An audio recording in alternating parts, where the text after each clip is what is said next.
Hey, Jeff, you there?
Good morning, good afternoon, and good evening. I did the same exact thing last time.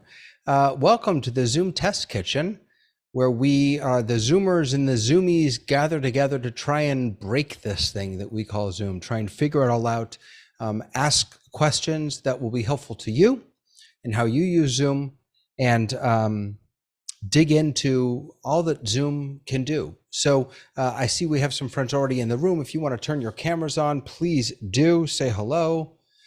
Hi, everyone. Hey, Frank. Hey, Mike. How's it going?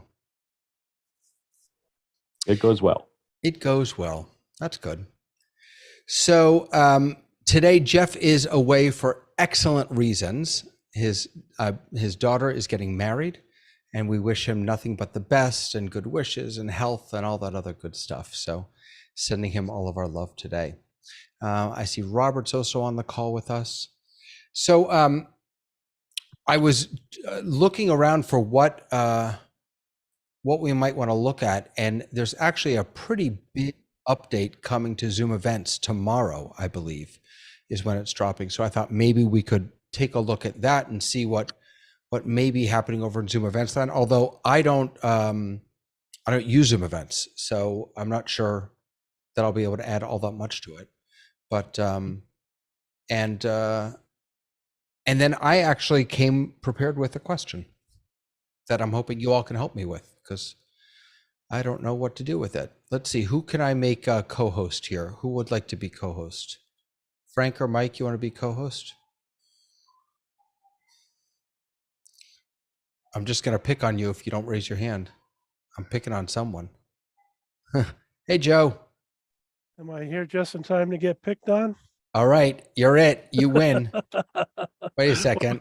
Wait a minute. What are you picking on? You win the prize. You are now co-host. Congratulations. Wonderful. Congratulations.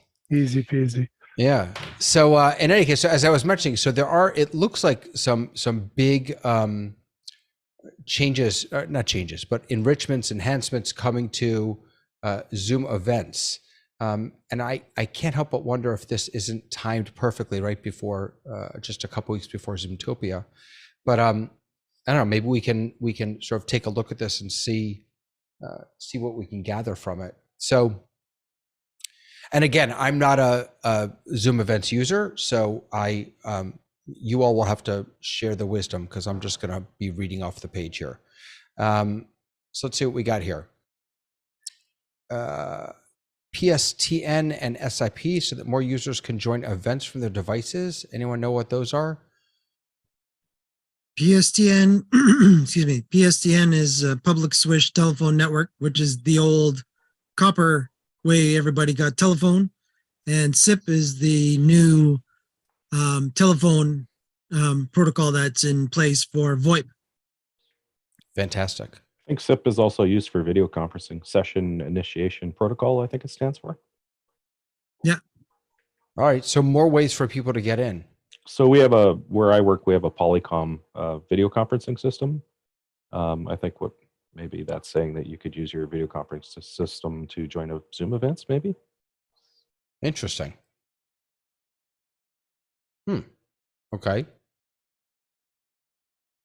To me, one of the big pieces of, oh, wait a second. Sorry, get out of this. I have to let Greg in. To me, one of the exciting things, I think, is this guy here, that you no longer need a Zoom account to join an event. That's an interesting shift, I think. From what I understand, the requirement to have a Zoom account was all about security. It was all about not letting people, and in fact, I think, was it last week or a couple of weeks ago, we were looking at how they even took the link to join this is not Zoom events, but in general, they took the link when you are confirmed for an event, they took the link off of the confirmation page. Now it only comes to you in an email. But now you can join an event without a Zoom account. And you won't have full parity. So you can't chat. That's big. Networking, okay. But not being able to chat, that's a big one. Users who join a Zoom event without a Zoom account can submit reports to the trust and safety team to remove offensive content. Guest users will receive the trust and safety form in their personal. Oh, huh. Okay. So I guess because you're not logged into Zoom, you can't submit that from within the app. And so therefore, if you request one, they'll email it to you and then you can send it in. Is that how that works, I guess? I don't know. Let's see what else we got here. Separation of Zoom event chat and meeting chat. Zoom events chat is now independent of the meeting chat setting and will continue to operate even if meeting chat is disabled.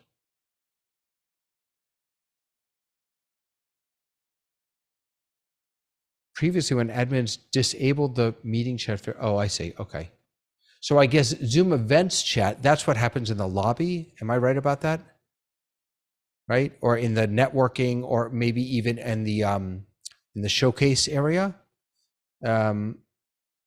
outside of the specific sessions that are happening in meetings, I guess.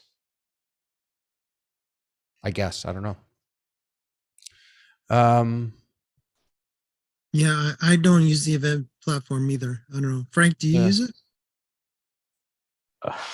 I have an account. I have used it for testing, but I've kind of been ignoring it for a little while. There isn't a huge uptake on it where I am right now. I think it's going to become a factor. I keep telling people I work with that we should be paying more attention to it. But do you feel like, I mean, is it, I guess that's my big question, is it? Let me clear explain it this way. For an institution, like I work at an institution, Zoom has passed all our privacy and security recommendations and requirements, and everyone has an account. To go and get one of their competitors would seem like a very labor-intensive and wasteful way to have an events platform. I know there's competitors to Zoom events, but in our circumstance, everyone's got credentials, everyone knows how Zoom works. It's past Right, all our. I guess For us, it makes sense. Right. No, I completely agree with you. And if the option is Zoom events or another platform, I think Zoom events wins out. I guess my question though is, what are the use cases in which, and you can talk about your own experience, what are the use cases where you need the full event platform as opposed to a meeting link, a webinar link, multiple meeting links, multiple webinars? Sure. If you're not selling tickets, you can make the tickets be a value of 0. There's concurrent meetings. So if you're going to have a whole day event with breakout sessions and different streams, and you want like a big symposium at the beginning and maybe closing remarks at the end, lots of the other competitors do that, but it makes it a lot easier than creating a website or something and then trying to paste all that stuff together. It's a one-stop shopping experience for people who put the effort into learning how to use it, right? Yeah. I what I've heard about Zoom events in the past is that one of the biggest challenges was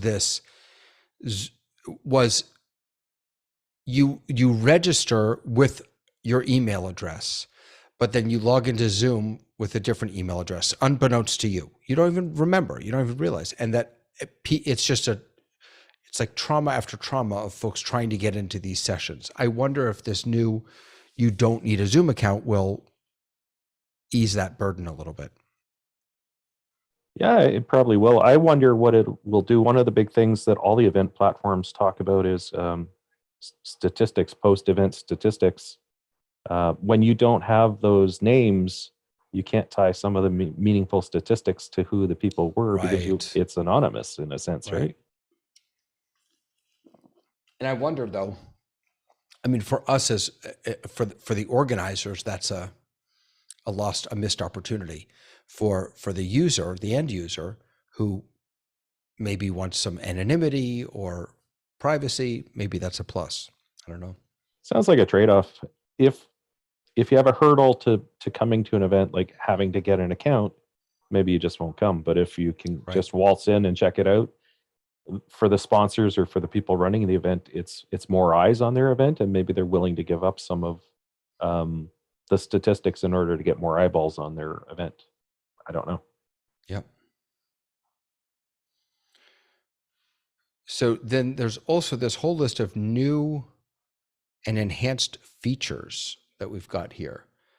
So the size of the footer section was reduced so that you have more room for your company's branding.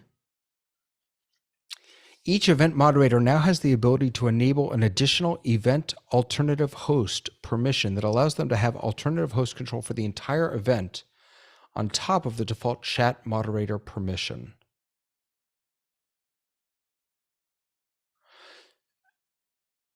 Event moderator, I guess I'm not clear on what that is. So there are different roles in events than there are in meetings and webinars? Yeah. So you could be the host of a particular meeting or webinar, but there's also the event owner, if you want to call it that, and then there's different roles in events. It's interesting. I've heard a lot of people asking for more roles within Zoom events. Within Zoom meetings or Zoom webinars. Yeah, I've heard So that too. yeah, so it's not just host, co-host, but maybe it's moderator or I don't know, specifically in meetings.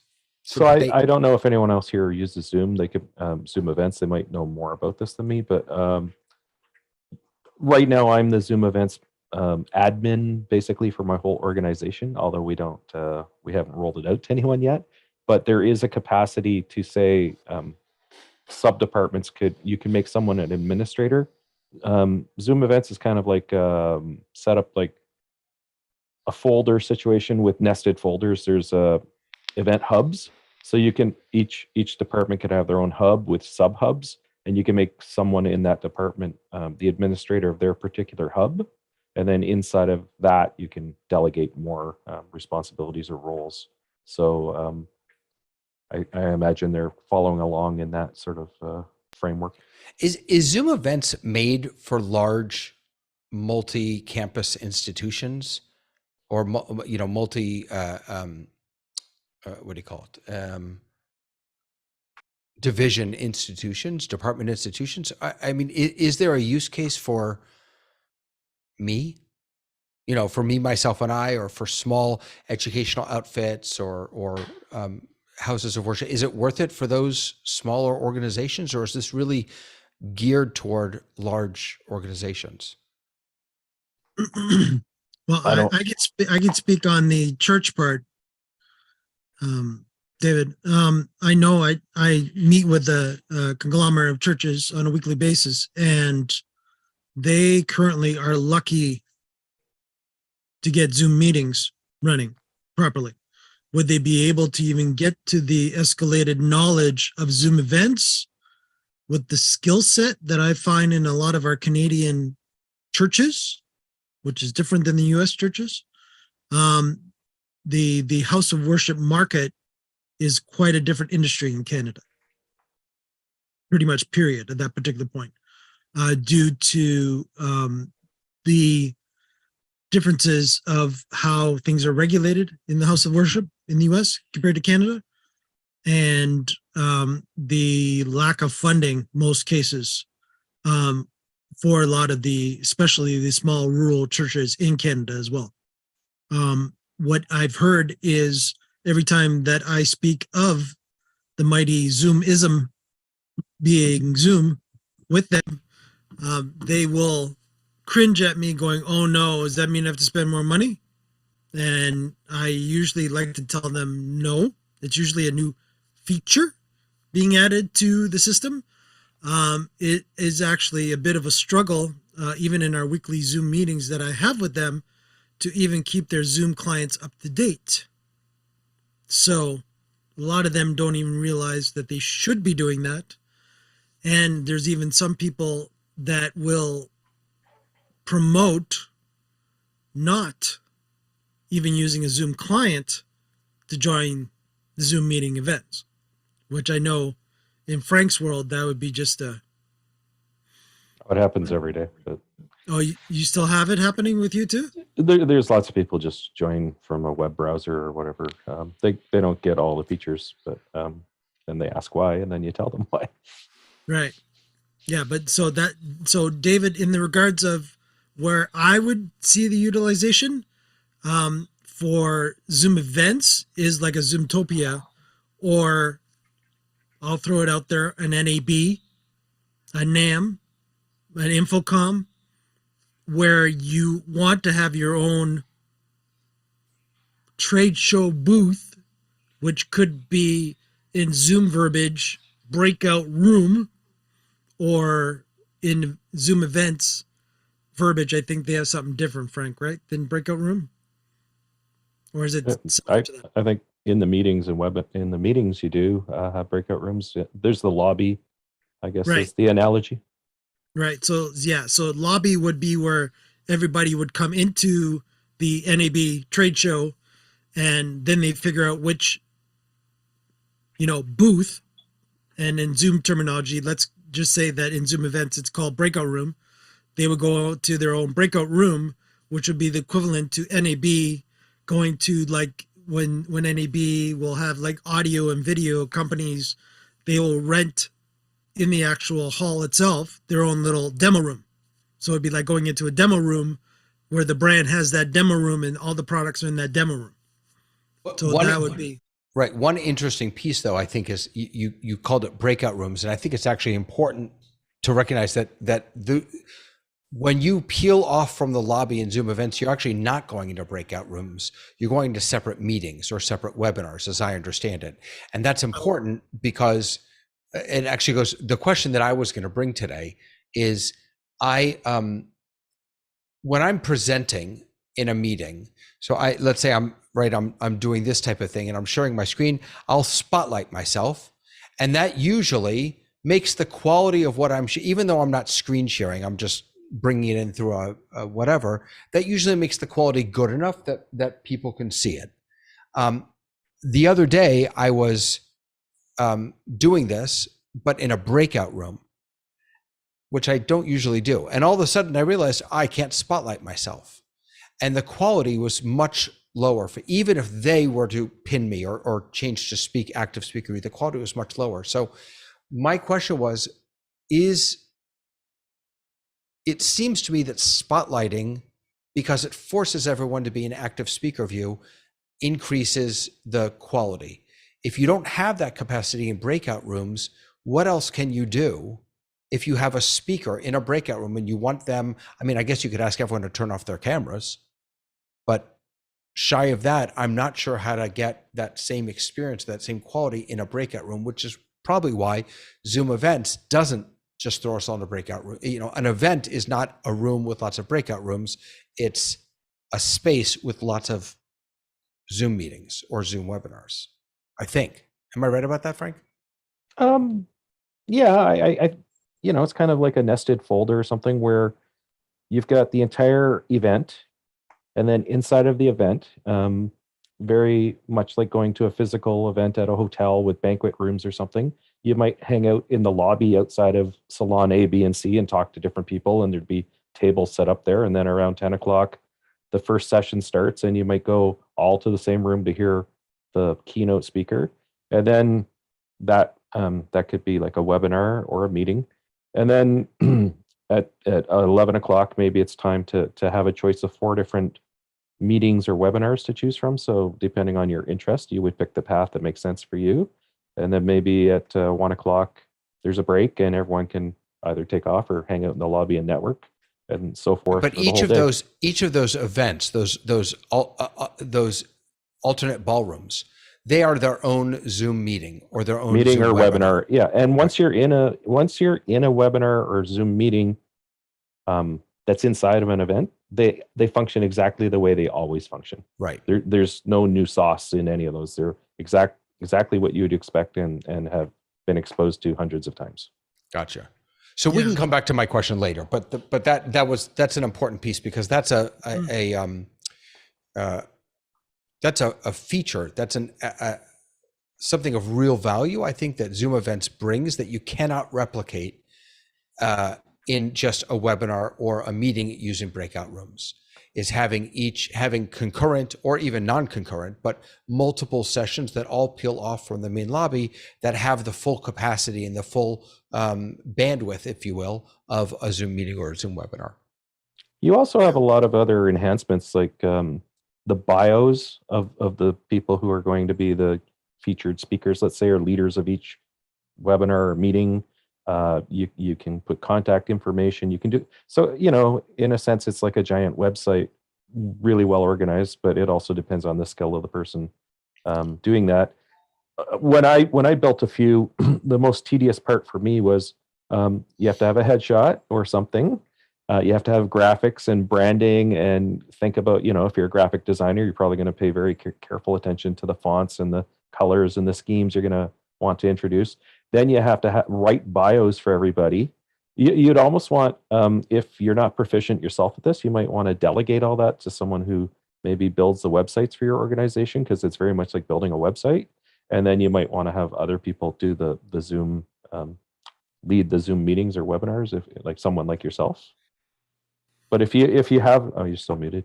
I think in part that's why the Zoom events services team exists. Sure. Because it is complex, and we can hire them to do this work, or there are other people out there that you can hire to do this work. I didn't find it complex. I just felt like I tried to make an initial keynote. I tried to make several breakout, not breakout, but either webinars or meetings. And I tried to populate those with hosts and bios and agendas. It was just a lot of work for one person, especially if you're going to have a lot of concurrent streams, because now you have to make a bio picture, and you have to make a sort of a description of what the event is, then other things. But I imagine if you built up a library of these things, and the same people were presenting quite often in your organization, you wouldn't have, after a while, you'd have a bunch of templates you could modify. You wouldn't have as much work to do.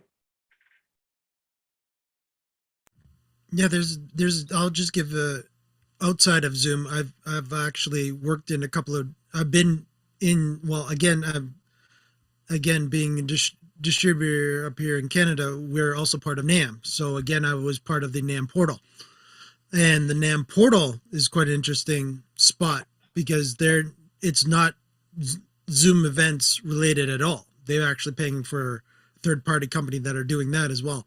And it's quite interesting, that platform, because they don't have the capabilities. You could have one-to-one meeting with a person in there live using WebRTC type technology, but you cannot go one-to-many. Then you have to use a streaming related platform. Should it be a YouTube? Should it be whatever? And that has to be then embedded within this website portal site, as like you were mentioning. So that would be the type of scenario of what Frank was talking about how, the Zoom events part is more like a area where you sort of meet in, and then you go out to the webinars, or if it's a webinar structure, then it's a webinar. If it's going to be a meeting room where you can hodgepodge with like salespeople and stuff like that, it'd probably be best to be in meeting mode. In the regards of other platforms that I've used, it was more of meeting mode all the time. And there was only one way that you could go from room to room or table to table in this format.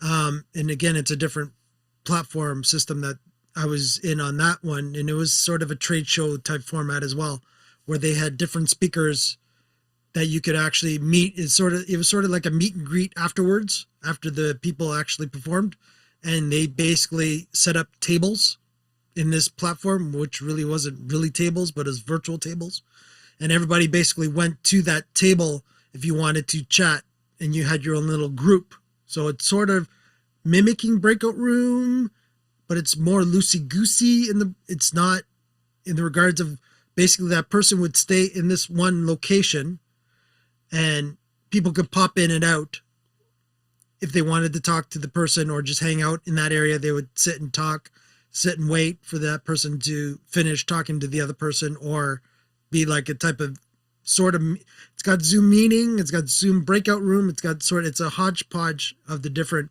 stuff in that regards too. And again, it's very easy because you literally just click on the actual, once you're in the website, you would just click in and out, and it would, technology wise, it'd be getting it to doing WebRTC all the time, in and out. It was different. Hey, Ben, did you want to jump in? I saw you had your mic unmuted. Yeah, in a former career, which was assistive technology for people with disabilities, when they had the larger manufacturer conferences or other conferences, significant parts of the groups of people coming to see the exhibition hall were not attending any of the meetings or webinars.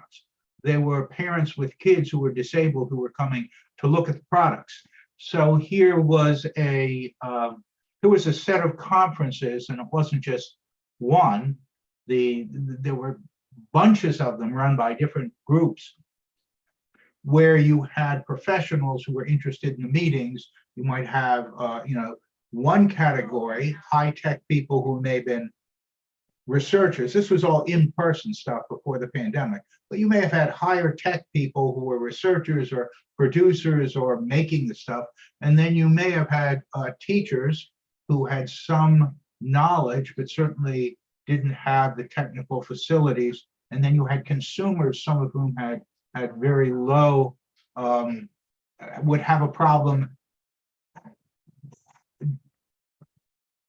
accessing anything with the technology hurdle, but they would learn what they needed to make tech work for their kids who were disabled. But so there may be more types of conferences that Zoom is trying to reach in their events, where you have significant amounts of non-Zoom people who are nonetheless consumers of this broad range of products, where you have consumers as well as users. And that may also be true in the move to the people who ran those conferences were third party, even if it was run by a industry group.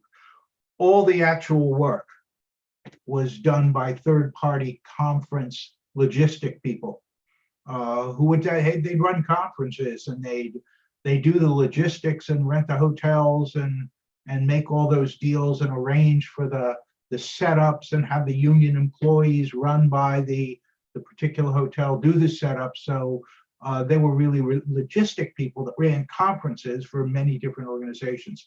And Zoom may be saying, we want those people to be selling our products, to arrange conferences, and then bring us in as the hybrid virtual component of it. Interesting.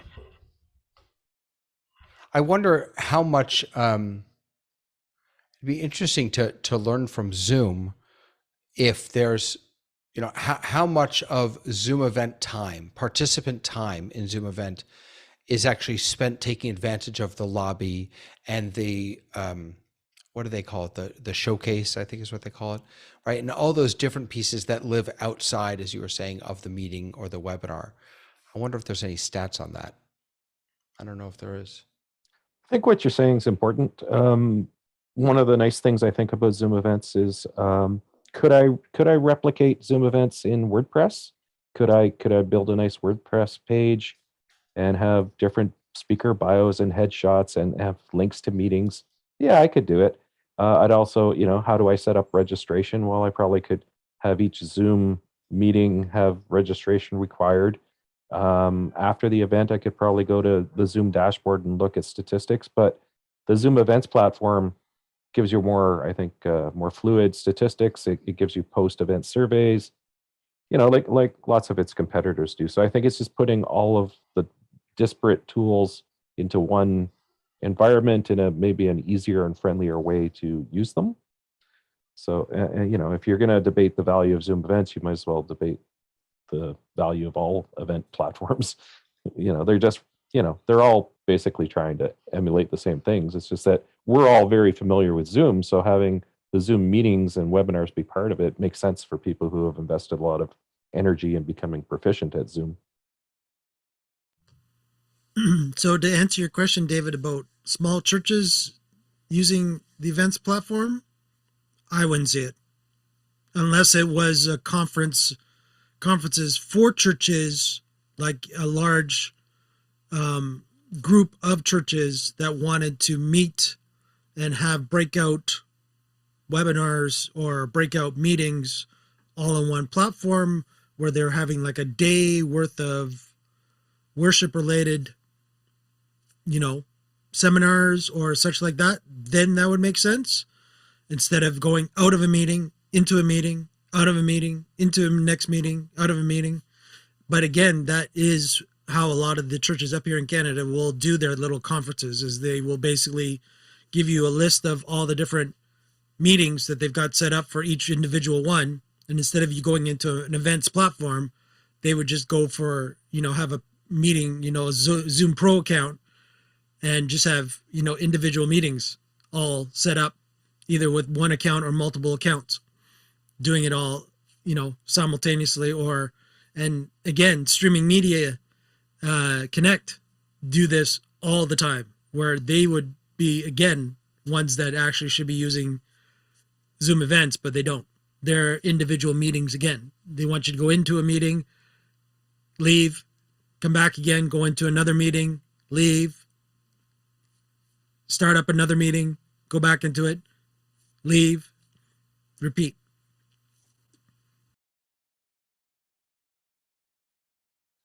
Do you think that Zoom will ever, I'm trying to pull up here. Here we go. One of the things that, one of the platforms that I've enjoyed playing with, I haven't actually used it for anything real, but it's fun to play with, is things like spatial.chat, wonder.me. This is a wonder.me room. And this is just an image that I created. It doesn't have to be this kind of, comic booky. But what's neat about this, and I'm thinking about this in the context of a lobby in Zoom events, is it's both giving people control over where they are, who they speak with, who they chat with, but also doing so in a graphical way rather than, clicking in the breakout room box or clicking on text. Is, as I move myself around here, if I get closer to someone, then I'm able to see their video. We end up in a circle together, and think of this space as your team's. Use this now. Sorry, and it's kind of a neat interface. Do you think Zoom will ever use this kind of spatial stuff? My answer would be depending on if they get any feedback regarding it. But the second platform that I was talking about that I went into, it was similar to that, where basically you just what was literally. That again? What's the name of that again? You could actually white label it. There's a company up here in Canada that actually has white labeled it from the main company. It's not coming to me right now. I could look it up for you, but it's basically, the company is similar to that, where you're basically clicking on or even dragging into scenario. Then all of a sudden, when you get close enough to that person, boom, then it's that same experience where all of a sudden now you're both connected. And that was WebRTC that you're doing, where you started talking to that person. And that would be again, what they draw out was more like a trade show hall or a banquet hall type layout. And you would literally drag around on it and you would go through, and then, if you wanted to go over here, we'll see what they're talking about. You could just drag yourself over there or over there. It's the same situation that you're talking about. Right. Allowing you to walk around a space and almost literally, and if there are 4 other people sitting at this table, I could join that table and we could have a conversation, and all of our videos would show it just like they do over here. When you join this circle, it kind of creates a circle of these 2 people. Other people can join the circle, or you can make it, this is now a private circle, but you get the idea. I don't know. I'm a fan of the sort of the graphical interfaces and allowing people to have a visualization of what they're doing, and how the actions that they take, what they click on, is going to affect their experience, rather than just text that walks them through it. But I've been to a number of alumni gatherings where that's what they're when they do webinars, they do webinars, but when they want people to simulate a cocktail meeting, they've used Gatherly, and I've seen the Wonder versions as well. But the most intriguing one that I've seen is Fly Machine. And Fly Machine uses this type of spatial technology, but what they are is they are a bunch of people who used to be rock concert promoters. And so they put the idea for them is if you've got real venues, regional venues can be even smaller venues, but you can put up some cameras and have a virtual event as well as a live event at the same time. And so the musicians can call it their fans who have maybe moved away around the country or the world who can't come, but would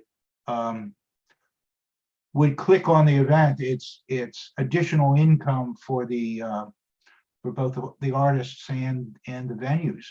And I don't know how well they're doing that, but they seem to be promoting that. And it has some interesting dynamics to it. Been to a number of concerts, and I'll leave it. And is this what it looks like in the Oh yeah, the digital Yeah. experience? You kind of everyone who's watching has these shows up in these little video bubbles. Yeah, you show up in a bubble, and when you get together, they turn into linked hexagons that makes the little group. But there are also the equivalent of, they don't call them breakout rooms, but they call them, you can set up rooms that are either private for a bunch of friends have their one ticket that they get together and go to a private unpublic room, or you can have a public room where people can go among the room. And part of it is the scaling, where they limit the number of people that can be in any one room, but you can hop among rooms. But within a room, it looks like that, little bubbles that become hexagon chains like carbon molecules. That's cool. This is very cool. Yeah, and it works. They have, I'm not entirely happy with some of the implementation, but the rock concert part looks pretty good in the background, and they tend to keep the bubbles at the lower half. So you're seeing, and so that their camera operators are intentionally keeping the stars in the upper half of it. Yeah, one of the things that I've struggled with around webinar versus meeting is that I'm a big believer that both the experience of the presenter and the experience of the participant are enriched and enhanced immeasurably purely by the participants being knowing and being seen. I think that just makes a huge difference. I really struggle with webinars because as soon as I realize that the leaders can't see me and essentially don't really know that I'm there, especially if it's a large webinar, then I check my email, check my texts. I've got Facebook or LinkedIn running, or, I'm just not paying attention the way I should be. And my experience is diminished. And I think as a presenter, if I can't see to whom I'm presenting, if I can't get any kind of reaction, then my experience is also lessened. So I wonder if they'll ever think about in webinar of this kind of allowing people to, just small bubbles on the bottom or some sort of visual feedback that there are people watching. I don't know. Am I the only one who wants to be on camera all the time? Is it? I think we should remember we're right around the corner from Zoomtopia, and many of the things we're discussing may come true or be announced in several weeks. Right? A guy can dream. So who knows? Guy can dream. I personally think Zoom has some lab somewhere. They've probably already done all this, right? Just because they haven't released it doesn't mean they haven't tested it, right? Absolutely.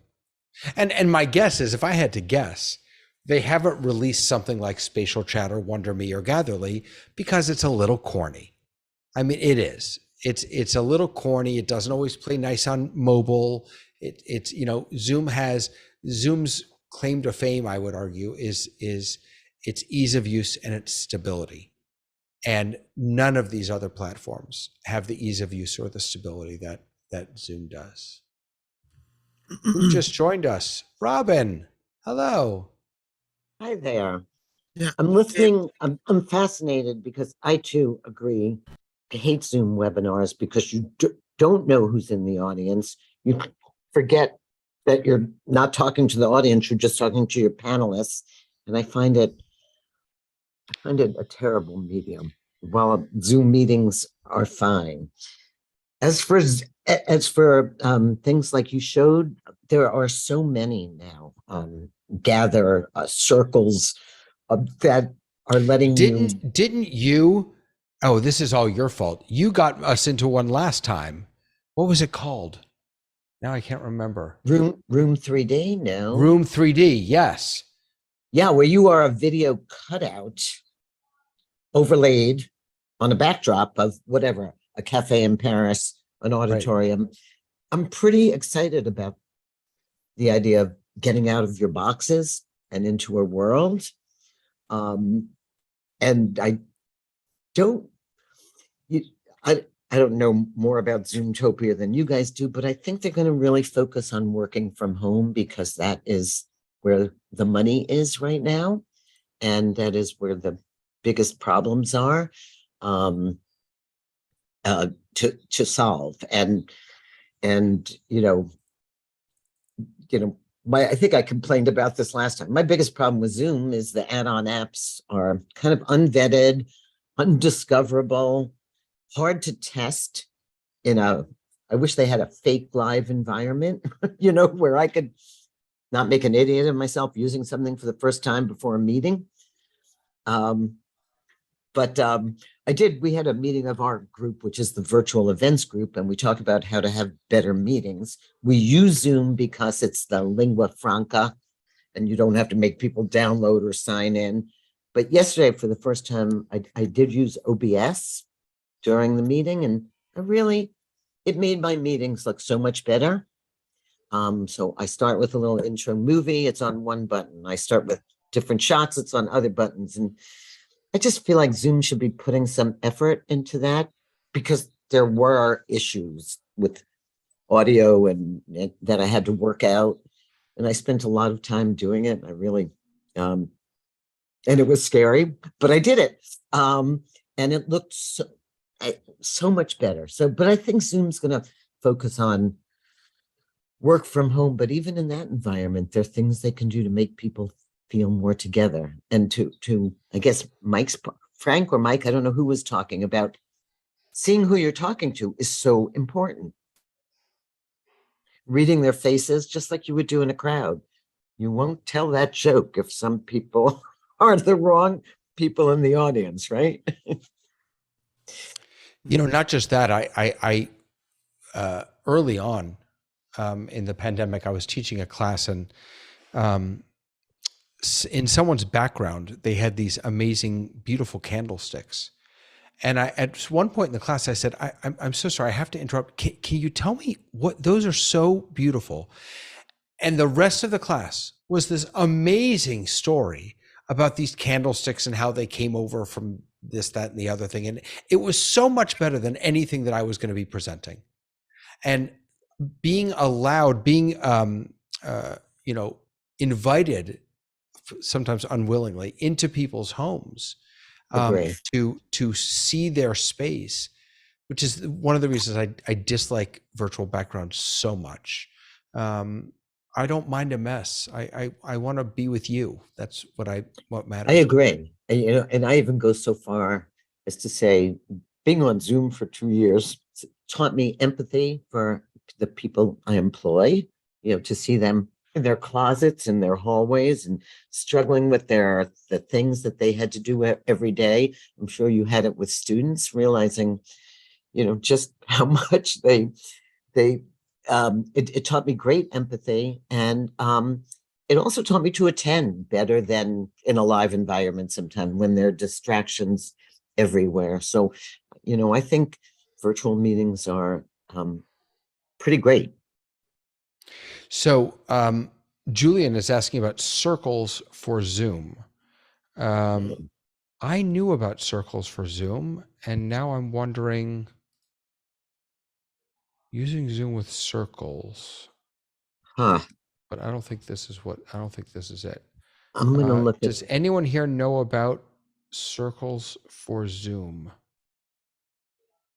So to my understanding, it was another one of those methods of how you could organize your viewers from your own presentation. And while it's not what we've been talking about, almost like a sort of virtual environment where I could move from location A to B to C to discuss different people, it was a really unique user interface. But every single thing that I've tried to find on it, it's difficult to try to actually install and utilize this plugin, I'll call it. Yeah. But essentially it creates, rather than having the standard gallery view grid, it kind of breaks everyone down that you're talking to into little bubbles that you can move around the screen. So it's really great for the work environment where you're not solely focused on the video aspect and video quality, but while you may be sharing, doing other things in the background, it can be a really neat and unique tool to use. Yeah, I remember playing with circles in the beginning. I don't know what happened to it. I mean, I guess, and you're right. Their website is down. I can't seem to find anything about it. There is this app Twine, which we've had on here over on the test kitchen. Robin just gave us a link here. That's Circles. We have a database. Virtual Events Group is a big database of every product that could help make events better. We divide it into platforms, tools, and production services. And I had sometimes keeping up with it is hard. So I haven't checked on Circles in a while, but there it is. And another one that's interesting is called Shindig. The interesting thing about Shindig is you could all be at a big amphitheater, but I could say, hey, David, let's pull over in a corner here and talk privately. And so you can make little circles within the big event. And again, I don't know quite what's happened to him. I still think he's doing things. We're seeing a lot of. Here's Shindig.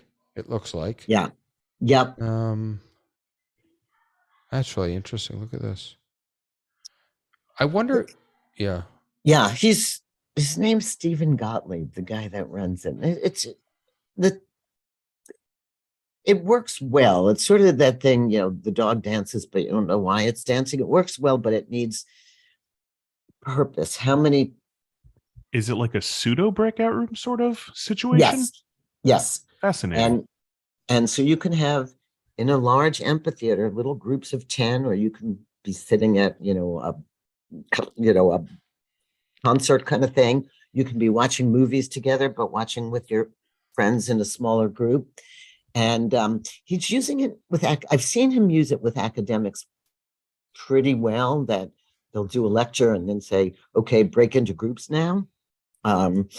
But again, they're video bubbleheads. This is really interesting. Thank you for that. That's a really great recommendation. I appreciate that.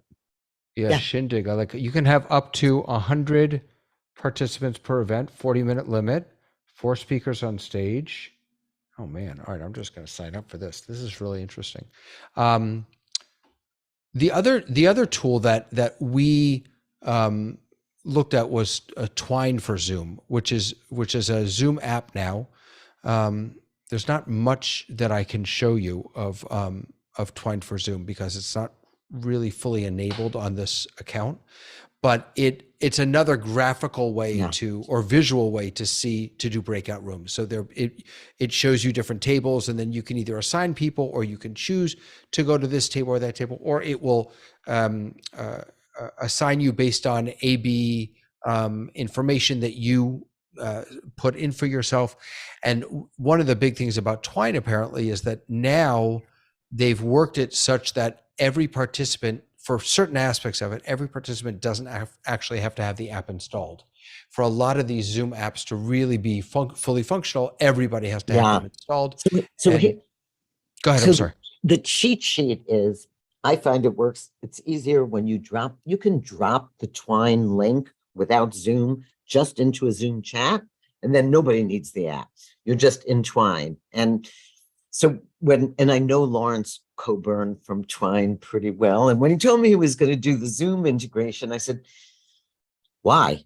It works so well now, but it's his traffic. I mean, he's exploded on the scene. It's a great way to meet people. He does a lot of random too, like just you have 2 minutes to just learn who other people are, and it's pretty great. It is, and it'll automatically move you from once those 2 minutes are up. It'll automatically reshuffle everybody. It's a neat little tool. It really is. Shindig, it looks like, is much more of a competitor, as it were, to Zoom Events as a whole, whereas Twine is built into Zoom. I mean, Twine also is, as you said, it's its own product. You don't need to use it within Zoom, but yeah, like I often use it, and I just drop the link in. I said, let's go Twine for a while, and rather than, like I said, I still so uncomfortable with Zoom app integration in general. I'm more afraid of it than just dropping a link. I will often just drop a link in the chat room and have people go there rather than integrate it. It's just. So I just set up my account on Shindig, and I'm just trying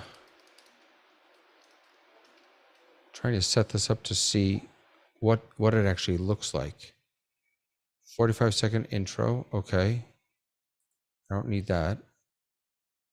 And now it's going to load my session. Look at this. Wow. Join podium. You can call people up to the podium. Yeah. Sample call to action. Huh. Oh, this is really interesting. All to participant text chat. Yeah. Wow. And if we were in there with you, we could have our Yeah. little. Huh. Nice. Cool. Thank you for that. That's good stuff. Should we get back into these notes? We kind of got away from it, but I'll just let's just read through a few more of them. So hosts can enable reminders. So this is, again, we're talking about Zoom events here. Hosts can enable reminders to prompt attendees when they're signed into Zoom events of their upcoming event. And there's a click to join button. That's nice. Host and moderator can remove videos. Oh, okay. That they deem inappropriate. Event setup, visible color palette, in-product messaging to announce new and updated features. Emails tab. From the emails tab, hosts will be able to see the content of various event-related emails and the registrants who have received those emails. That's nice. Enhancements to Expo non-spatial view. So a non-spatial view booth customization experience equivalent to the spatial view booth customization. Expo's non-spatial view now includes customization and configuration options. I actually haven't seen the spatial view. I'm not sure what that looks like versus the non-spatial. Anyone know anything about the Expo and the non-spatial spatial views? I don't. Mike, what is World Event Center? That was the platform. I found it for you. Fantastic. All right. Thank you so much. Attendee feature, report and remove videos. We talked about that. Speaker features, add individual sessions to a speaker's calendar. That's nice. Not the whole session, but you get just when you're speaking. Improve visibility if event is a meeting or webinar. Control speaker visibility at the event level. Okay. Sponsor representatives listed by order of addition. Special roles can upload files in public chat. You can now schedule video meetings in one-to-one chat, 30-minute video meetings from the profile cards of users they're connected with. You can initiate video calls and chats from a profile card. And you can see who has what roles. Boy, they are really, look at this. This is wild. Analytics, surveys and polls, the data from all of that. Attendee duration at booth metric. That could be helpful. Content library available.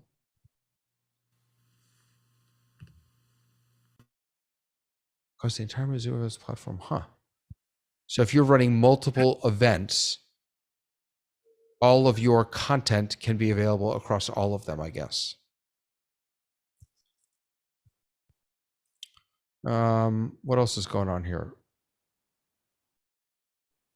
Option to send calendar reminder without ICS file.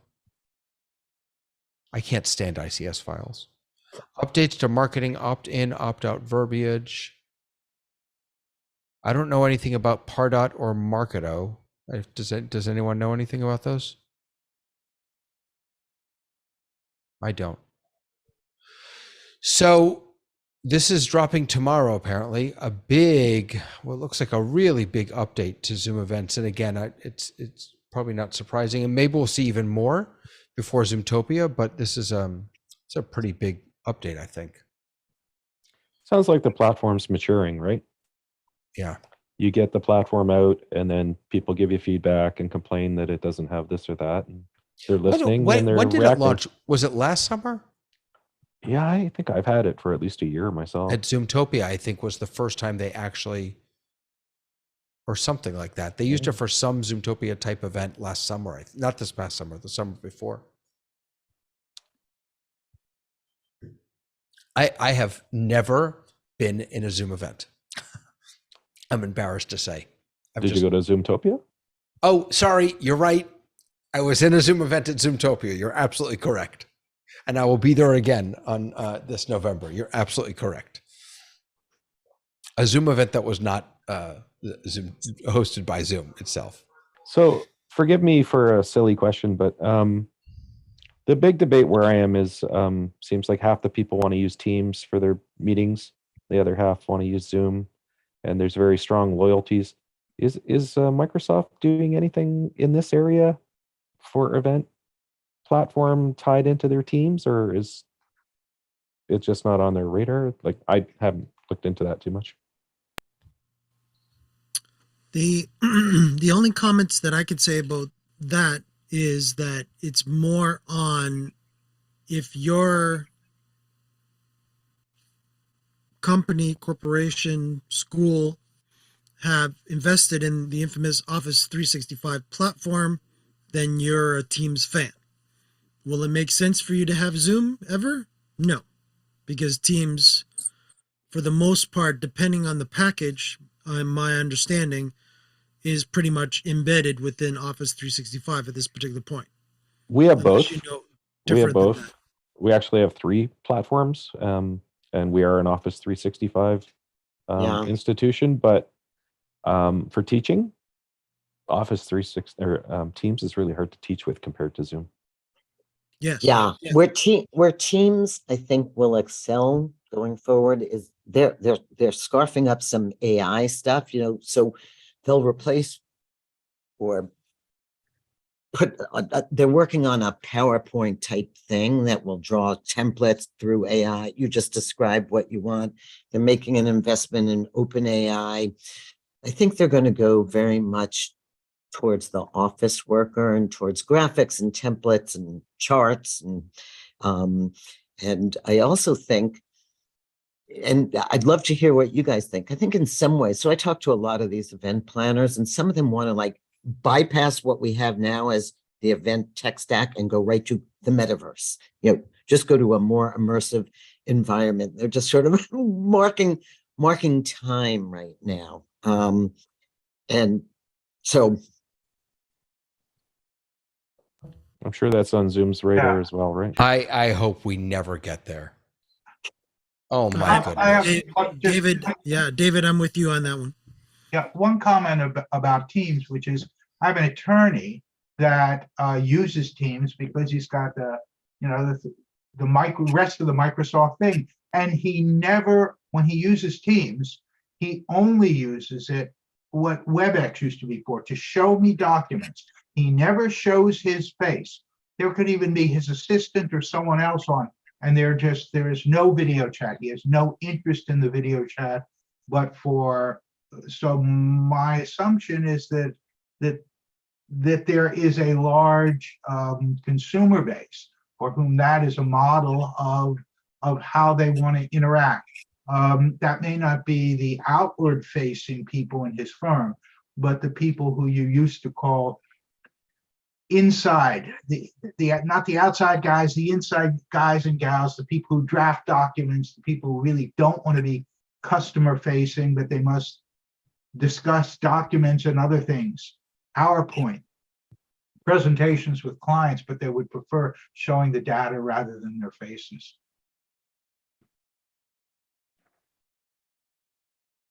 Did any of you watch the Meta announcement from a couple weeks ago with Mark, who like 20% of the presentation was him in the metaverse? I don't understand it. I see Robert waiting patiently. I just want to throw, if you've ever seen the movie Ready Player One, you know, Facebook reminds me of the evil corporation that wants to take this great thing and ruin it, or, you know, commercialize Well, it. I'm just not sure it's a great thing. I just, and maybe it's because I've never been a gamer. I just don't understand the culture of avatars, and I just don't. Yeah, but I think there are going to be two metaverses. There's going to be the gaming one. You're going to go to concerts. You're going to go to sporting events. But there's going to be the digital twin of cities, where I'm never going to wait on the I'll wait on the virtual DMV line, but I'll go to back to school night. You know, you saw the numbers. But that's Zoom, isn't that? I mean, that's what we've been doing for the past 2 years, isn't it? But this time the teacher can be at the desk, show it. It's much more immersive. You know, it's like being there, but not. And Zoom, you are right. In the pandemic, every teacher told me back to school nights were like raging success because they didn't have to find babysitters. They didn't have to leave kids alone. And so when you think about the participation as a civic citizen without, but Zoom, people, I think, like that feeling. I'm going to walk down the street. I'm going to go into the DMV. I'm going to go to my kid's classroom. I'm going to sit at their desk. I think there's this immersiveness that will end up being, I call it the pragmatic metaverse. And I think there's a real need. You know, cities are using it to figure out which traffic lights to turn on, where water is coming from. So I think there's, without ever building a thing, they will test models in cities, and that's no surprise to you. I don't think that's Zoom's business. And I think Zoom's hardest challenge right now is figuring out, it can't be all things to all people. So what's it going to be? What's it going to be? Yeah. Robert, do you want to jump in? Good to see you here, by the way. Yeah, sorry, I can't turn my my camera on today. We've just had some work in the studio, and it's an absolute mess with everything everywhere. So I just wanted to throw my 5 cents in on Microsoft Teams, because we do a lot of work in the corporate field. Now, Microsoft Teams has a product called live events, where they actually have a backstage where the production goes on, and they can see all of the potential, the speakers, and set up the whole of the presentation stack and go through it. And one of the things that I really love about Microsoft live Teams is live events is all of the speakers keep saying next slide, next slide, next slide, because they're centrally processed. and this is in a corporate world. Now, if you think about that corporate world where you have all of these top level directors in the backstage, and everyone else like in a webinar mode where they can just look, watch, listen, and ask questions through a Q&A function, then you got to appreciate what Zoom is doing with Zoom events, because if you put Zoom events into the corporate environment, what you're actually seeing there is the stuff that they didn't have in their basic products, the backstage. Let's start off with that. Having people addressed on an open day within the corporate environment, different departments with different, at the same time, a whole big event going on. There's a lot of things that are really focused on the corporate type end users. So, I mean, when you look at the live chat as well, that's been with the phone service, which has been focused once again on the corporate type users. These are all functions that I think with live events they're pushing on in that area. But then when I think about it, whenever we help a company do a big event in a corporate environments don't usually have production people. They've got an IT team, they've got a marketing team, a PR team, but they don't have the production people. And that's the sort of feeling we get when we look at Zoom events, because you need to be a production person to be able to run anything on Zoom events. So that's my 3 cents. My struggle with Teams is that if you live in a corporate environment in which you have a Microsoft login and it's your life, it's easy peasy to get in. If you don't, I'll be damned if I could get into a Teams meeting. I mean, I feel like unless they've updated, I haven't tried it for a while, but I feel like I'm constantly, nagged for a login. I have to log into this. I have a Microsoft account, I'm sure, but I have no idea what the login is anymore. Yeah, you can get a guest account, so they can send you an invitation as a guest, and you get in as a guest, and you log in for that specific session. Right, But, and the power though, I'll just Zoom. I think the reason why Zoom dashed ahead of Teams is because you didn't even need a guest account. You just click on a link. It's that simple. And yes, that brought with it its share of security questions and things like that. But the ease of use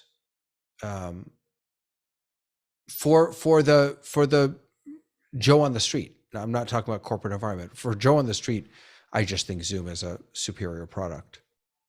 There's no get away from that. There's no doubt about it. Yeah. That's what Zoom was defined and designed for. Yeah.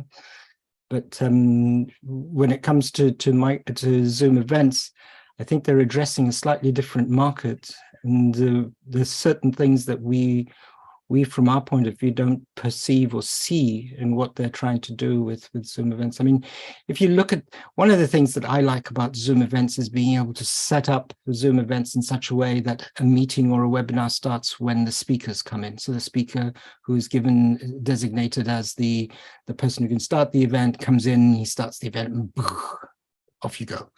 And so you can have these multiple sessions running, and you don't have to have multiple hosts logging in on multiple machines and managing those multiple licensed meetings. Yeah. But That's great. Yeah. That's great. All right. So let's open it up to questions. And just to get us started, can we go back to my question? Because Tamara says, from purely a vanity point of view, it's all about vanity. Everyone looks better on Zoom, and the noise gate is amazing. By the way, just as an aside, I put not my production machine, but my other computer, I got in the Ventura beta, which I know is coming out on Tuesday, but I couldn't wait. So I'm running beta Ventura on there, and I've got the beta iOS 16 on my iPhone.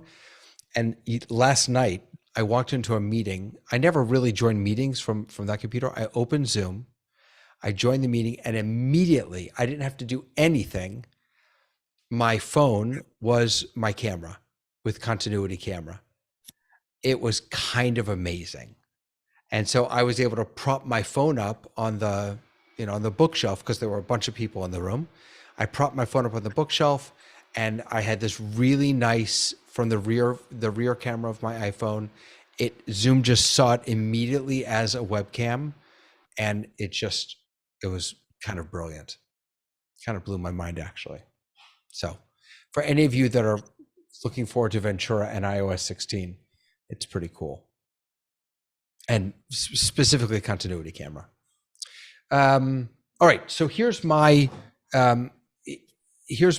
big, it's not so much a dilemma as a question. How do we make if you're using breakout rooms for different speakers, let's say you're not using Zoom events, you're just in a meeting and you want to have 2 concurrent speakers in 2 breakout rooms. How do you ensure the best viewing experience in those breakout rooms? You can't spotlight. Can individuals pin in breakout rooms? No, maybe. I don't think so. So how do you make sure, hey Tamara, how do you make sure, how do you put your speaker on stage? Again, other than asking everyone to turn off their cameras, or is there no way to do that? Am I trying to do something that breakout rooms just weren't meant to do? I wonder if you shared screen, because I've had presentations in breakout rooms, and when they've shared screen, it's everybody else off the stage.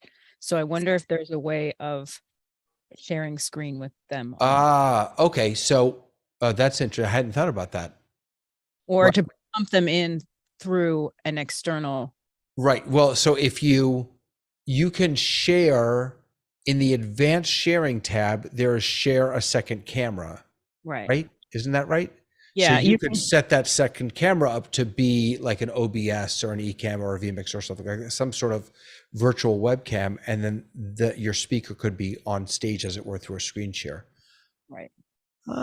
Frank, help me out. I know you got something for me. Oh, I'm just, I was thinking about your questions, and what I'm thinking to myself is the timing of this. I don't know if we want to call these episodes or whatever. This particular meeting is 3 or 4 weeks before Zoomtopia. It'd be funny to return to all of the questions you've posed today after Zoomtopia is over and see if they've addressed any of them. See what they've done for us. Yeah. What have you done for me lately, Zoomtopia? Yeah. No, you're right. But I don't know. I feel like, we spend, it seems to me that we spend all day, every day, trying to force these tools to do things that they weren't really designed for. We spend all day, every day trying to, and 9 times out of 10, we're incredibly successful because the tools are that good. And I guess I'm really thinking about this because I have an event coming up in January, and my initial plan, again, going back to, Robin, what we were talking about before, because it's so important to me to be able to see everyone, my initial plan was to have the entire event take place in a meeting and then peel out into breakout rooms where the speakers would give their talks.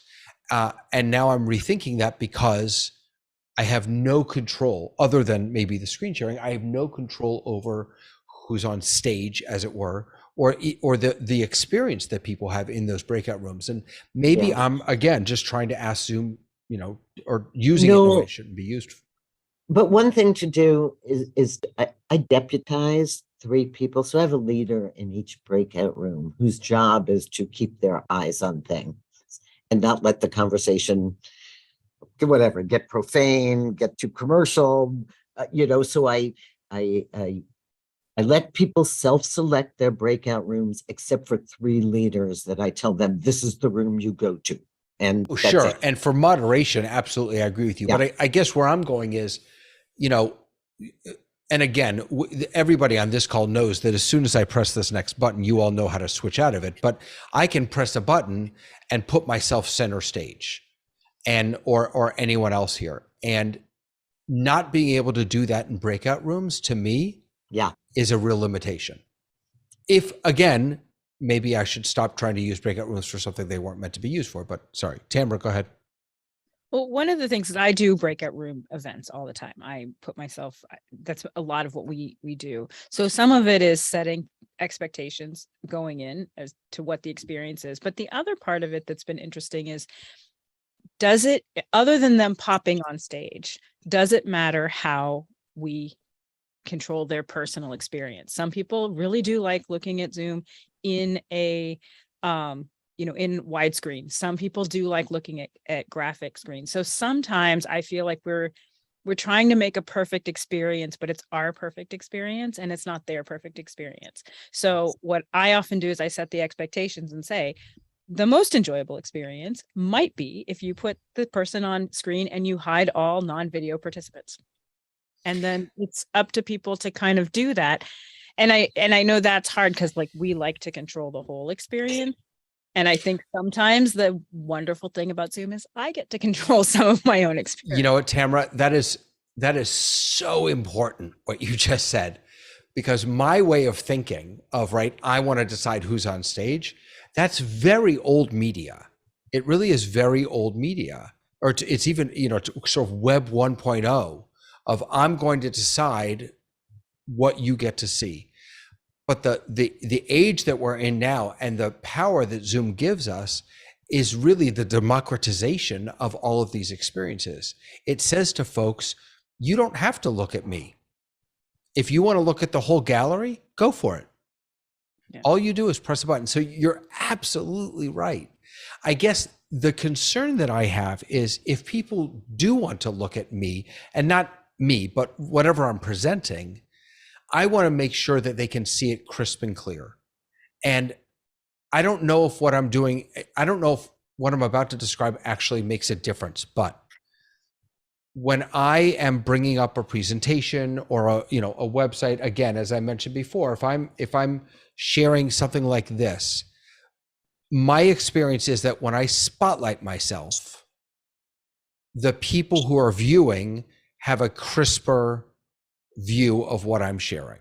The resolution or something goes up, as opposed to if I'm not spotlighting myself, if you were to pin me, I'm not sure that you have as good a view of my, I'm not sure that my resolution is as good for you as it would be if I were spotlighted. So that's what I'm getting at. David, what we should do is test that. Yeah. Because we'll be able, in our clients, be able to tell what resolution you're sending back, pinning versus spotlighting. All right. So I am right now, let me open up my stats actually, now that you've mentioned that, because I should be looking at that also. Let's see here. All right, statistics. So I am right now, I am not spotlighted. No one, it's just on speaker view. My main client and my second Zoom monitor are both at they're both full screen. So I'm in speaker view now, but I'm not seeing myself because I have self view off actually. So it looks like I'm sending 920 by 1080. Okay. The stats, again, I'm on Windows versus Mac, so I'll give you Windows from what I'm seeing. I'm seeing right now, because I've pinned you, I'm seeing 1080 p30. Okay, so now let me spotlight myself. Excuse me. Yeah. So now the difference that I got here at my end is I'm 1080 p30 again, but what I'm sending back to you now is reduced. Went down. Right, yeah. Exact. Right. And so I saw that also on my end. So I wonder, does that make a difference to people's viewing experience? Right? Are you able to see the text more clearly when I'm spotlighted versus if you choose to pin me? Or better yet, if you don't choose to pin me, but you just have the client in speaker view. David, can I just share my what I can see, because I have two identical monitors connected to my laptop, and I have you pinned on one screen, and I have your the spotlight on the other screen. I can't tell the difference. Well, now I'm spotlighted. Let me unspotlight myself. Did anything change as far as the quality of what you're seeing?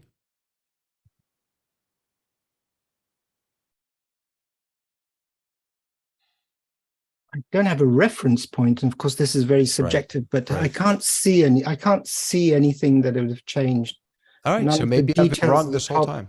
None of the hairs on your chin. I My can see chinny chin everything. chin. Your chinny chin chin. So everything looks the same as it looked. All right, maybe I'm crazy. Maybe I'm wrong then. But I'm not looking at numbers. This is just a subjective. Yeah, no, I understand. Yeah. Tamara, sorry, go ahead. No, I feel like that some of the settings are different in how it processes if you're sharing screen versus if you're sharing video. So that if you shared written text versus pinning or spotlighting, you're actually going to use Zoom's behind the scenes settings to optimize a text-based document versus Absolutely. And I'm also well, the- yeah, that no, also- I'm well aware that if I were to screen share, it would probably be even crisper. Right. My limited experience is that when I never screen share, right? Just because I don't like what it does to the Zoom experience. So I'm just using a virtual camera and I'm bringing this all in. My personal experience is that, and I think we've proven it here, is that you can still get pretty high quality. Let me actually switch something. So, because I'm actually up on another device roll, so I didn't even think to see. It's a little, okay, so I'm looking at it right now on a different device. I just went into, what do you call it? Speaker view. And let me spotlight myself, but I have to change this back. Yeah, it's not any better. Does it matter if you're in full screen or not full? Oh, see now, wait a second. So I just, on my second device, where I'm just kind of watching this meeting, I just went to full screen and it got much crisper. The text got much, much crisper. Well, that makes sense because Zoom does change the resolution depending on your screen resolution. So if you've opened a smaller window, you'll get the smaller resolution. Right. So again, I guess what I'm struggling a little bit with is what Tamara said before, is, my desire to control everything and want everyone to have the best experience, and you can't do that. Well, again, that's there again, David, if you wanted to go that far and be able to be a Zoom meeting within a Zoom meeting capabilities, that's Zoom events, right? Sure. Yep. But I think what you all are proving here is that I'm wrong, and that it's not about spotlighting, and that I need to get over my control issues. I mean, those are the two important lessons that I've learned today. Well, and I feel like they are continuing to make breakout. I mean, they still have improvements to make in breakout rooms, right? So it has to be on their list somewhere because we don't have full accessibility in a breakout room, yet breakout rooms are super useful. They're not useful if you put a deaf person into them unless you have a transcriber in that room, so until they're fully functional so that they have all of the capabilities, then they're not a done technology. So who knows between now and January what capabilities we're going to have in breakout rooms, because they can't be done with them. They are not accessible, and that is going to be increasingly in like a key feature of who wins the game, because that's one of the things that Zoom has done is make it an accessible experience. So when you say accessible, are you also talking about interpretation? I'm talking about all of those things. Like if you can't do them in a breakout room, if you have we have really good closed captioning, the live transcript is pretty accurate. If you're you don't have that in a breakout room, can't bring it into a breakout room yet. The only way that you can do it is if you assign someone as the transcriber, but they can only follow it wherever they go, it goes. the So transcription. if I had 5 different breakout rooms, I would have to then have multiple transcribers. And So even the add-ons, the transcription add-ons don't work in the breakout rooms. they don't work in the breakout room. So Right. there's something about the breakout rooms that is a very weird technology. Whatever it is, they don't speak to each other yet. They're getting better. We're able to do more things now than we could before. But until those things are solved, they're not going to stop working on that problem, because that key there is becoming an increasingly important aspect of all of our society. Yeah. And we're not going to rest until we have it. You're I right. don't- Even for analytics, we don't know who's in. Yeah. Does anyone know the back end of breakout rooms? It seems to me that a breakout room is like just another meeting that you jump into and then jump out of. It seemed when they first set it up that there was an intention to make breakout rooms private, in the sense of we can go into a breakout room and none of that digital information is going to escape. It will not be monitored. You, an attorney, can meet with your client in a breakout room and no one else can monitor it. That is really interesting. Now, yeah, and or even if it was, but there can you can have two groups in a conference room and they each want to go and parlay, just like in parts of the Caribbean, they're going to go parlay, but they don't want anyone else. They don't want it monitored.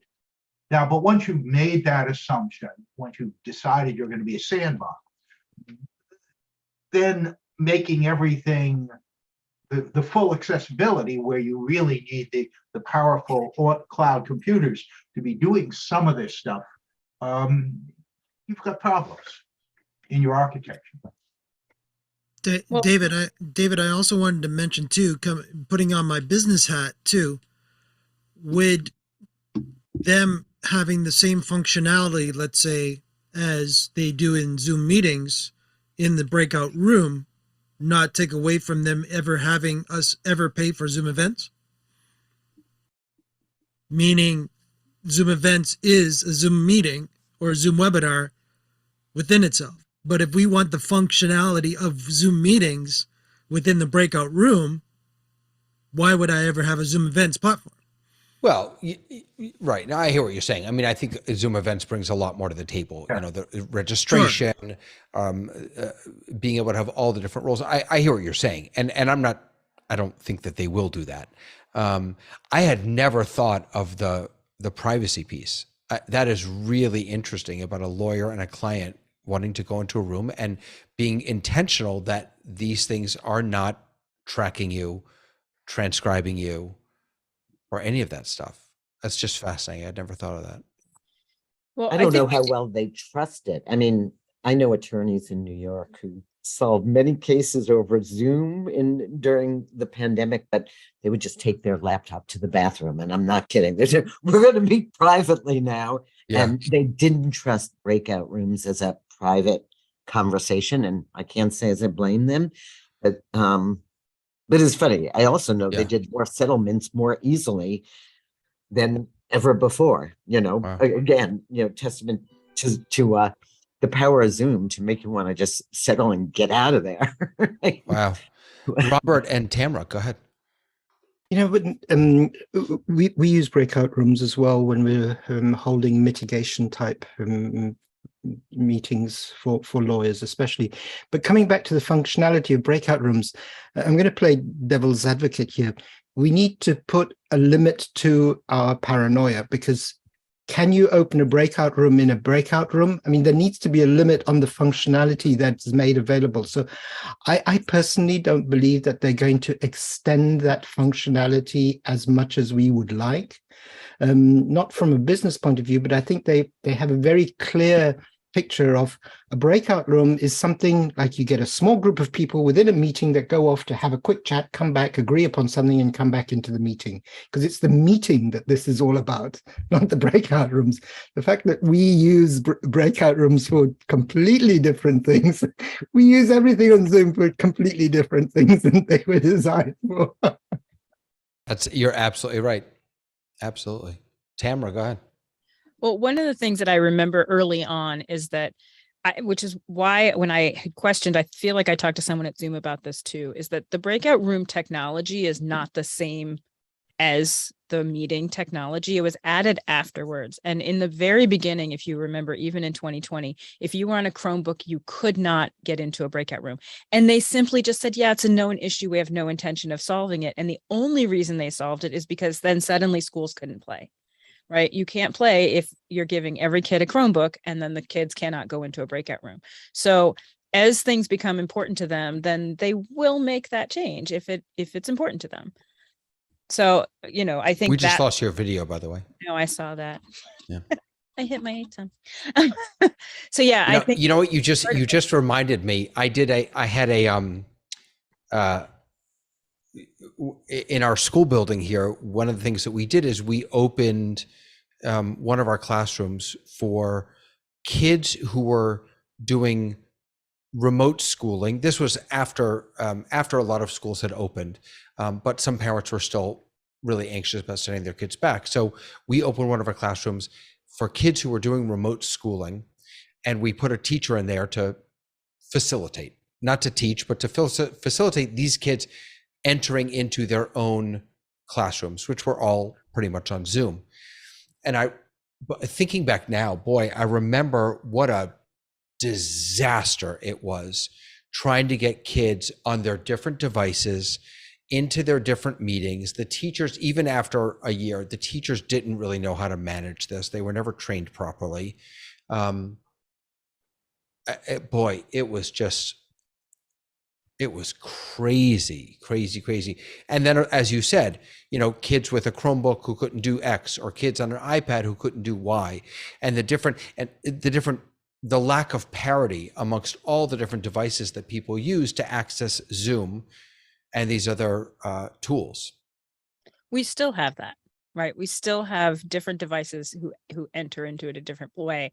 That's primarily what I do with my events, is I have to have a tech time beforehand, and I hang out with every single person and check their device, make sure they can go in and out of breakout rooms, make sure that if they're on an iPhone, they know that when they go into the breakout room, they're going to flip, like, silly things like that are still that are still happening. Like, we still have to kind of, and I think that there's a lot of Zoom fatigue in a different way, where we've kind of, I think you mentioned it to me too, where it's like we've gotten used to just kind of being bad, and that's just what it is. So, you have to like really instruct people that it can be better, and then show them that it can be better. And then there will be a bigger need for it. Yeah. If I didn't have psychological issues before all of this, I do now, because I cannot show up on a Zoom without my setup. I can't do it. I refuse to have the camera looking up my nose. I refuse to not have a good microphone. But I know that I and we are in the minority, that 99.999% of folks, what's important to them is ease of use and stability. Period, full stop.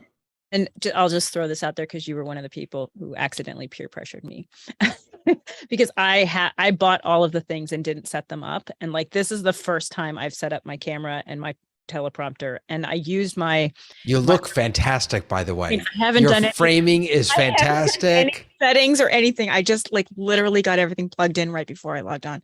But I used this microphone I was on a panel discussion last week, and so I used the microphone for the first time, and I had gone into a Zoom ahead of time and unplugged it and did a little record and did it without it. I was like, oh no, that'll never happen again.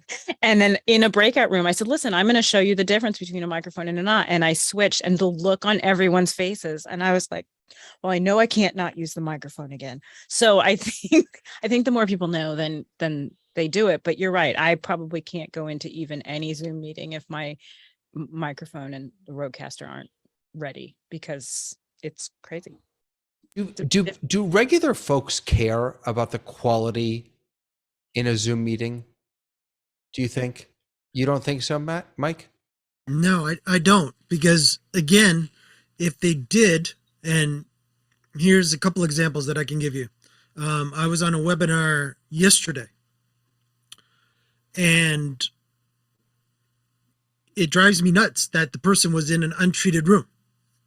I couldn't understand him with having a little bit of an accent from where he was doing his seminar from in his room. It was so untreated and the echo was so bad that I can only get, a couple words here and there and everything. His camera was okay, but again, knowing that there is the capabilities out there by spending that little extra dollars here and there on audio and on video. And of course, we distribute a lot of the products. So, but that being said too, it doesn't take much really to improve yourself from a regular webcam up to pro gear, as long as you're willing to do that investment. But again, it's all about the hodgepodge too of, will I still be staying home? If I'm staying home, then I'll make the investment. But then it has to be a hard cutoff, right? Where people will, if they want to look better and are going to do, their day-to-day work, 9 to 5. In our case, in my case, I'm talking to our dealers across Canada all the time. So I want to be presentable because I'm representing our company. So if other people have that same type of mentality, great. But what I've seen, and especially taking a little bit of the US marketplace in the news world and the Canadian news world, where they have people coming in from Zoom or Teams or WebEx or here or there or everywhere. And the quality of, our government officials or senators in the States, and them all wearing,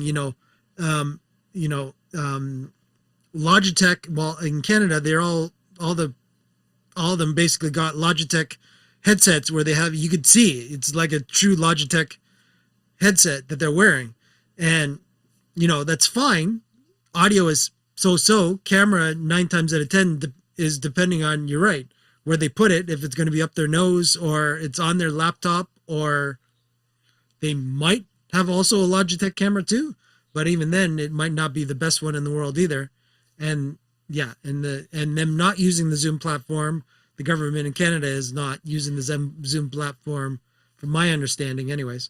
They're using a customized version that has been secured and approved by the Canadian police divisions and such in Canada.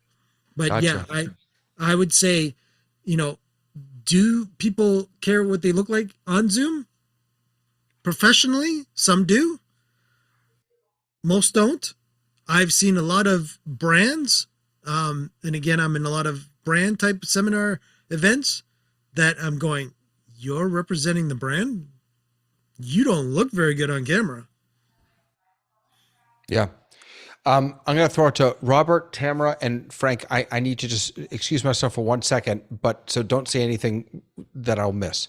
So just say other non-important stuff. I'll be right back.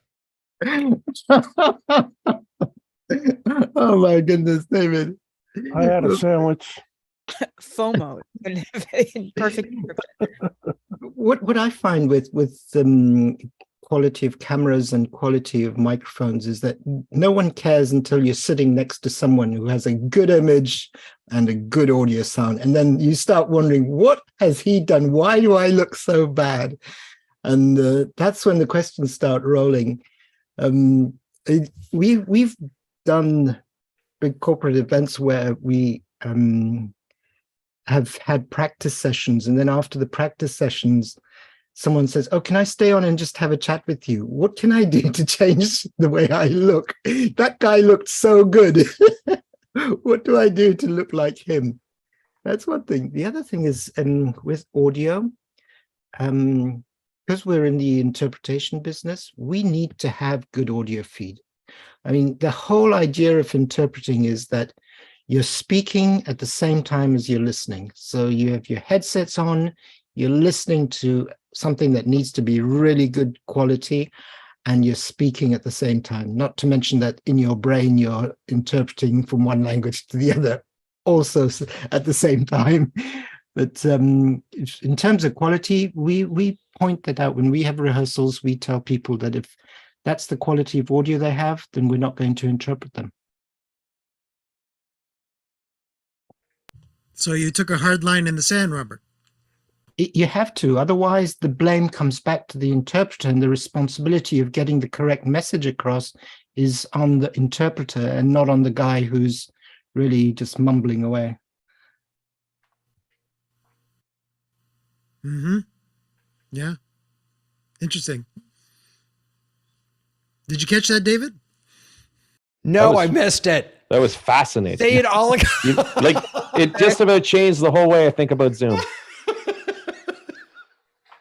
Everything Robert says is that amazing. It is. It is. I'm mostly bugging you. I guess, Robert, he wants a quick synopsis of what you're saying. Robert, get me on Discord afterward. It's all right. I don't. Let's go to Tamara and Frank.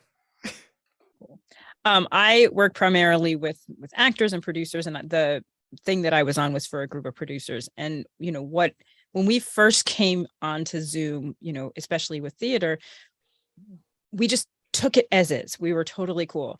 But the fact is, and we thought, oh, it's going to go away. It's not going to go away. And as people start realizing, if I'm going to pitch a project on a Zoom call, if I'm going to be interviewing people, if I'm going to be trying to sell something, or if I'm going to be auditioning or doing any of those things, then it absolutely is worth the investment that it wasn't worth before for a majority of the people. So I do think that as people start realizing that Zoom's here to stay and some of your most important business is going to happen on Zoom, that they'll be more likely to change and to start kind of upgrading.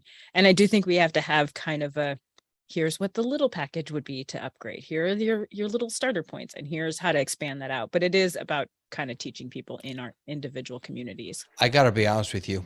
I don't think they are going to upgrade. I think people are just happy to be able to connect, but that's just me. Frank, and then Ben. So many thoughts, but the pandemic's been terrible. That's a given, but it's really accelerated the adoption of this kind of technology across the planet. People who never would have considered touching a web conferencing tool are finally starting to at least use it. Some of them grudgingly, some of them are really getting into it.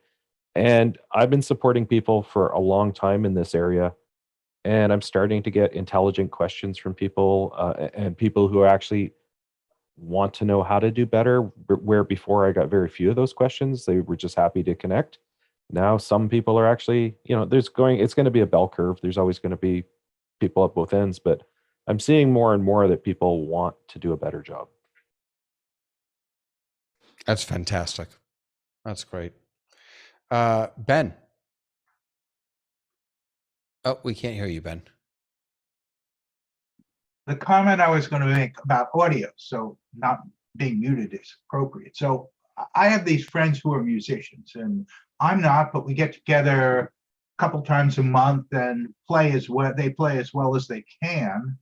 So they have invested considerable money, hundreds or thousands of dollars on microphones and mixers and all kinds of, not to mention the 24 guitars that are hanging on the wall in the background. But that doesn't mean their equipment works well or is designed for Zoom or the online experience. And if you would suggest to them even that they might want something else for their Zoom calls, it's like, I already have $5,000 behind me in audio equipment. Just saying. No, fair enough. Absolutely. Also, we can't sing together yet because of latency issues. So that's the other issue, is that problems happen on the local level. My hookup isn't as good as your hookup, or there's so many places along the way that it kind of goes awry.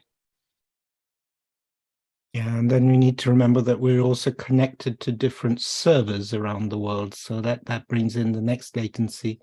But that's a tricky one, trying to do something in sync live on any video platform. And there are zero latency audio channels that are available for musicians, which I did an event once where they were on that platform and we plugged that into Zoom so that the the attendees could listen to the music in sync. But that's tricky because you're connecting two different worlds together and you're expecting them to work with each other. But it is tricky, Ben. You're absolutely right.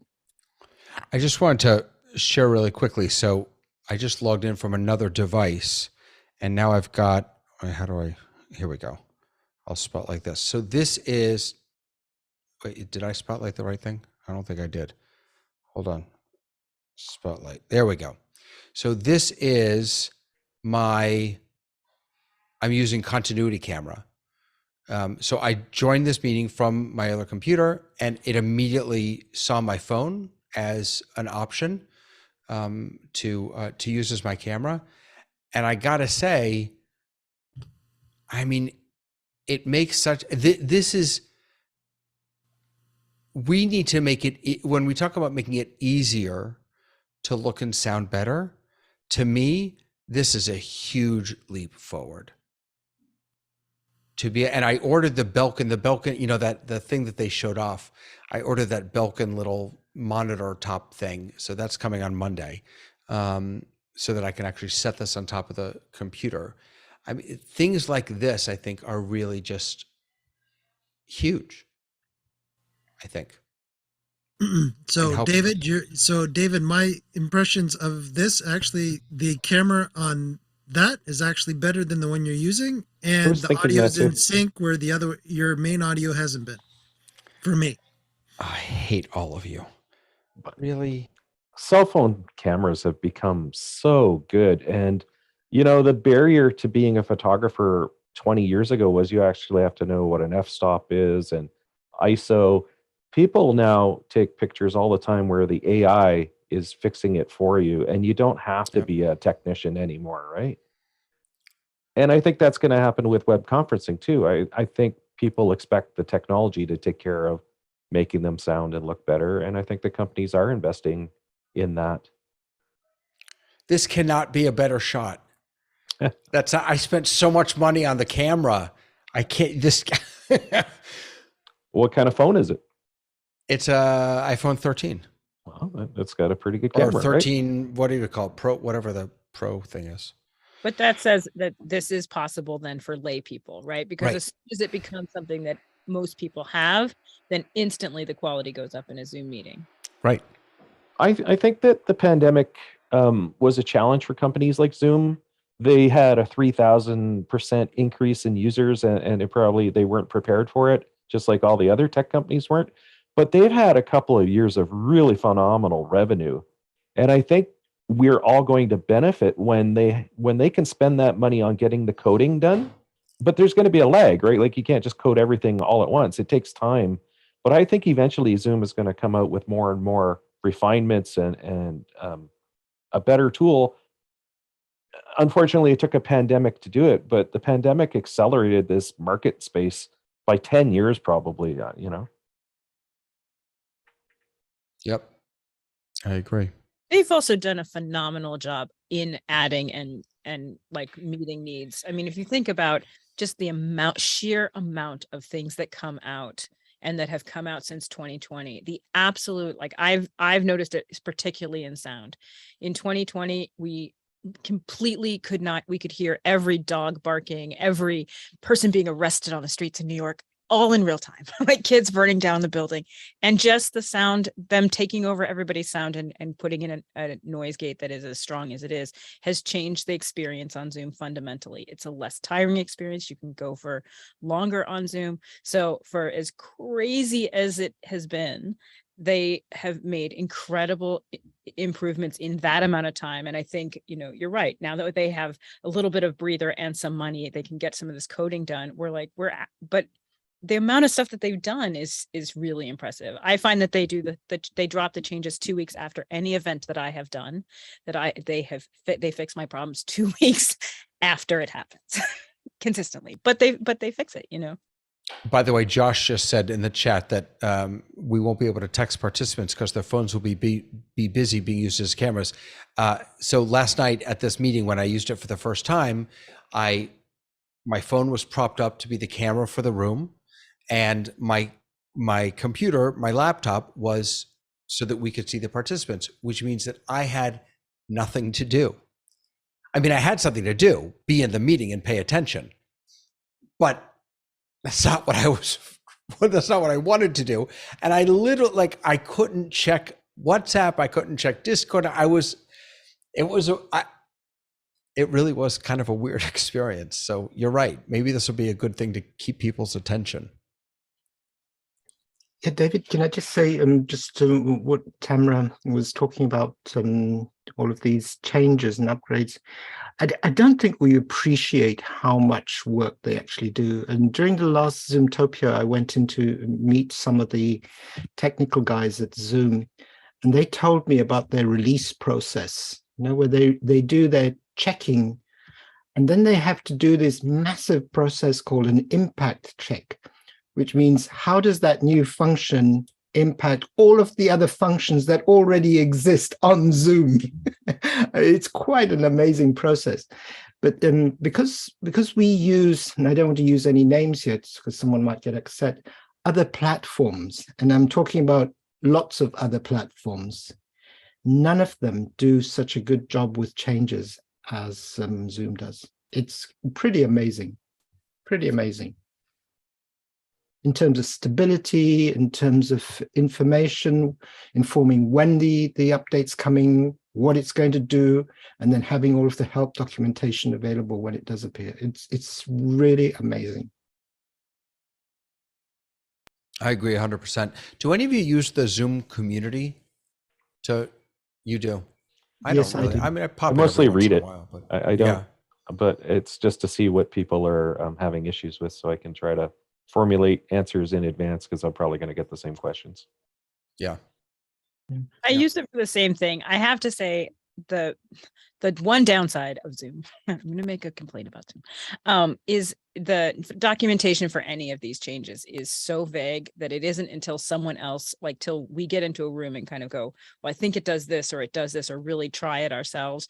I don't think the average person could look at some of the drop notes and understand how that impacts a meeting.